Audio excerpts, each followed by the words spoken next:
Hurmatli obunachilar, mana ko'rib turganlaringdek ko'chma hammomimiz tayyor bo'ldi. Bu o'zimizga qatnashlarga mana ko'rishlaring mumkin. Ukalar. Yoqqansa like bosib qo'yasizlar. Bungalarimiz, chadırlarimiz, ko'rishlaring mumkin. Rozetka, kulchatir, avtomat. Hammasi joy-joyida mana. Ichkari xonasiga kirib o'tamiz. Tayyor holatda razmeri keladigan bo'lsak, razmeri 3x1.70 ta bo'ladi. Aristolimiz 80 talik. Ko'rishlaring mumkin. Yoqqansa like bosib qo'yasizlar. Sog' bo'linglar, salomat bo'linglar.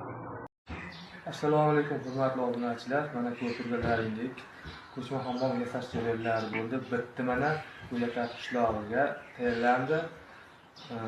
Firmani qarshidagi Instagram uyiga olib kelishdik. Mana o'zlariga ma'qul keldi. Hozir sizlarga istikaniyani ko'rsatib, jarayonlarni o'rgatamiz akalar. Tanqidga bo'lsa.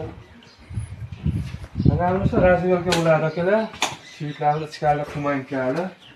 Suvlarimiz ideal holda ishlayapti mana.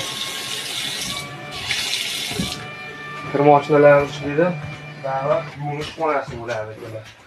Ko'rsatib o'tamiz. Nabori kuda qog'ozni qo'shsangiz bo'lsa kerak.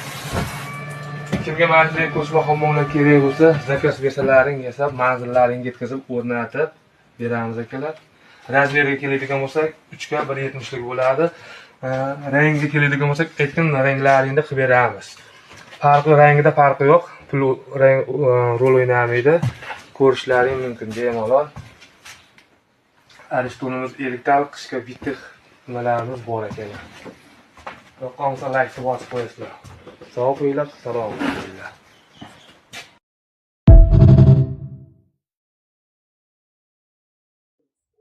Assalomu alaykum hurmatli obunachilar. Mana ko'rib turganlaringdek ko'chma hammomni Yakat qishlog'ining Tokzor mahallasiga olib kelib o'rnatdik. Xudo xolasa ertaga ustanovka qilib bochkalarni qo'yib, suvlarni tushiramiz. Mana ko'rishlaring mumkin. Bu yoqqansa zakaz bersalaring yasab, manzillaringga yetkazib beramiz akalar.